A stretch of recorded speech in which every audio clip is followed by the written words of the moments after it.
بسم اللہ الرحمن الرحیم۔ السلام علیکم ورحمۃ اللہ وبرکاتہ۔ پاک تسبیح، جو اس تسبیح کو ظہر کے وقت پڑھتا ہے غیب سے پاک رزق دیتا ہے۔ ناظرین، یہ وہ پاک تسبیح ہے، وہ پاک کلمے ہیں۔ جو بندہ اس تسبیح کو، ان کلمات کو پڑھتا ہے ظہر کی نماز کے بعد، تو اللہ اسے نہ صرف پاک یعنی حلال رزق دیتا ہے، بلکہ اس کے گناہوں کو یعنی اس کے چھوٹے بڑے گناہوں کو معاف کر دیتا ہے۔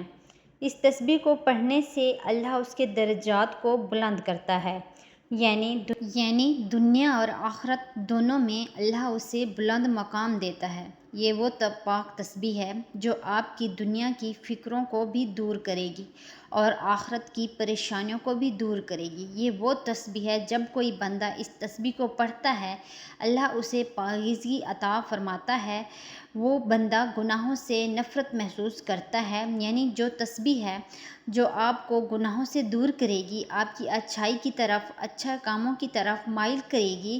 نبی کریم صلی اللہ علیہ وآلہ وسلم سے منقول ہے کہ جو شخص 100 مرتبہ یہ تسبیح بیان کرے تو اللہ اسے 1000 نیکیاں عطا فرماتے ہیں۔ جس نے 1 مرتبہ یہ کلمہ یہ تسبیح پڑھی تو اس کے لیے خدا تعالیٰ جنت میں ایک درخت لگاتے ہیں جس کی وسعت و لمبائی اس قدر ہوگی کہ ایک عربی گھوڑا اس کے نیچے دوڑنا شروع کر دے اور ہزاروں سال تک دوڑتا رہے تو تب بھی اس کی مسافت پوری نہ ہو سکے۔ آپ صلی اللہ علیہ وآلہ وسلم نے صحابہ کرام سے فرمایا، کیا تم میں سے کوئی روزانہ 1000 نیکیاں کمانے سے بھی عاجز رہ سکتا ہے؟ تو حاضرین مجلس میں سے کسی نے پوچھا، کیسے ہم میں سے کوئی 1000 نیکیاں کما سکتا ہے؟ تو آپ صلی اللہ علیہ وآلہ وسلم نے فرمایا، سبحان اللہ، 100 بار سبحان اللہ کہے تو اس کے لیے 1000 نیکیاں لکھ دی جائیں گی، 1000 گناہ اس کے مٹھا دیے جائیں گے۔ جبکہ ایک اور روایت میں ہے کہ اس کی 1000 نیکیاں لکھی جائیں گی اور 1000 برائیاں مٹا دی جائیں گی۔ تو ناظرین، یہ تسبیح سبحان اللہ کی ہے۔ سبحان اللہ، پاک ہے اللہ۔ جو بندہ اس تسبیح کو نماز ظہر کے بعد 100 بار پڑھتا ہے تو اللہ اسے غیب سے رزق دیتا ہے۔ اللہ اس کی روح، اس کے جسم کو گناہوں سے پاک صاف کر دیتا ہے۔ جو بندہ ظہر کی نماز کے بعد سبحان اللہ پڑھتا ہے اللہ اس پر محتاجی اور ذلت و رسوائی کے دروازے بند کر دیتے ہیں۔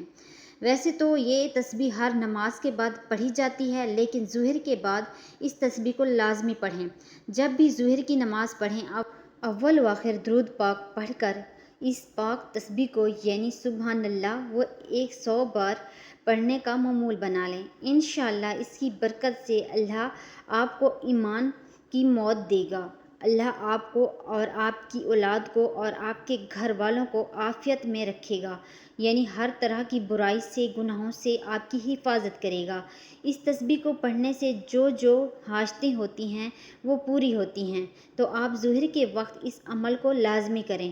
تو اگر آپ کو ویڈیو اچھی لگی ہے اسے آپ نے لائک کرنا ہے، شیئر کرنا ہے اور چینل کو سبسکرائب کرنا ہے۔ جزاک اللہ۔